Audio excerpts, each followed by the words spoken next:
Chapter 10. The Wedding. I never knew why Will changed his mind about Lissa and Rupert's wedding. Maybe he wanted to be difficult. Or maybe he just wanted everything finished in his mind. We decided that we did not need Nathan to come with us. I called to check that the marquee was okay for a wheelchair, and Lissa promised to get us a ramp. She sounded surprised and worried. I decided to wear the red dress that Will liked. I did not have any other dresses that were right for a posh wedding anyway. I did not tell Will, but I was worried. I did not know why he wanted to go and see his ex-girlfriend marry his best friend. Did he really want to hurt himself even more? The morning of the wedding was bright and sunny. Nathan came early to get Will ready for us to leave at 9 a.m. It was a 2-hour drive to Lissa's parents' house, which was large and old, with white flowers around its tall windows. I took Will straight to the church. He was smiling and looked happy. "Relax, Clark," he said. "It's going to be fine." I put out the ramp and helped him out of the car. "So, how are you going to be today?" I asked. "Angry? Or are you planning something terrible?" Will looked at me, but his eyes did not show his feelings. "We're going to be very good, Louisa," he said.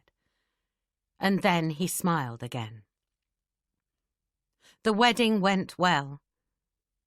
Lissa looked very beautiful in her long white dress. The women watching all had fashionable shoes and huge hats, and the men wore expensive suits. Will and I sat at the back of the church.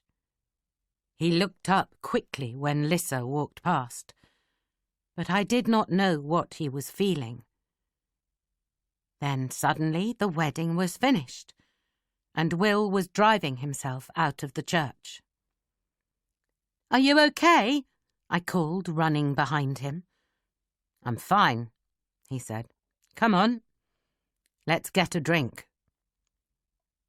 The marquee was in the garden. The bar was at the back, and there were already lots of people around it. The waiters were only giving us a strange pink drink called Pimm's. "Other drinks will be served later," they told me. "2, please," I said. Then I looked down at the pink drink. They have all that money, but they don't want to pay for alcohol, I thought. When I got back to Will, he was talking to lots of people. Many of them knew him and were happy to see him. Lissa walked around the garden kissing people and talking to them, but she did not come to us. Lunch was soup, followed by fish. I sat next to Will and fed him. Everyone was drinking wine and beer now, but I continued drinking Pimm's because I was driving. But I was beginning to feel quite strange. "Is there any alcohol in Pimm's?" I asked Will. "Each one has about the same amount of alcohol as in a glass of wine," he replied. I looked at him, horrified. "You're joking. I thought it had no alcohol in it. How am I going to drive you home?" He laughed. "It's all right, Clark. There's a good hotel up the road. Ring them and see if we can stay there. I'll pay for it." I looked for the number of the hotel on my phone. Then I called them. "So?" he said, when I finished the call.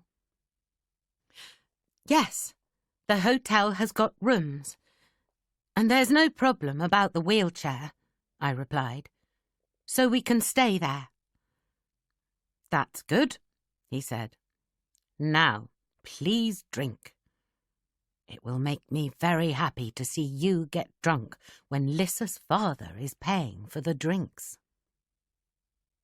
So I did, and the evening was lovely.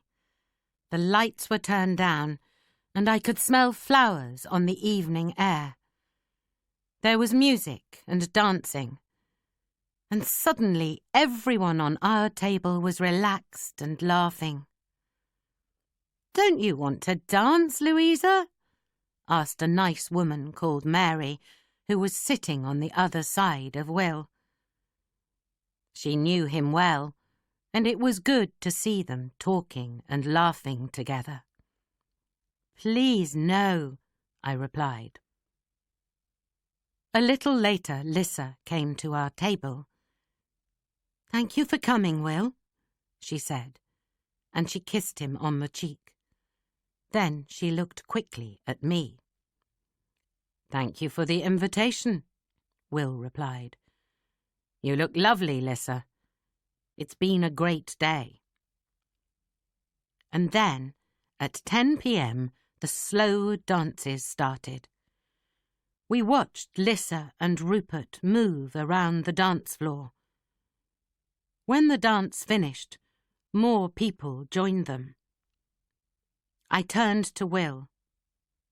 "Would you like to dance?" I said. "Come on. Let's give these people something to talk about." Then I sat carefully across Will's knees and lifted my arms around his neck. He looked into my eyes for a moment, then drove himself onto the dance floor and started moving in small circles. I closed my eyes and put my face against his. I could hear him singing to the music. I opened my eyes for a moment and saw Lissa watching us over Will's shoulder. Her face was angry and unhappy. As soon as she saw me watching her, she turned away and said something to Rupert, who shook his head. "Do you know something, Clark?" Will said. I lifted my head and looked into his eyes. "Sometimes you are the only thing that makes me want to wake up in the morning." "Then let's go somewhere," I said quickly before I could think about it. "What?"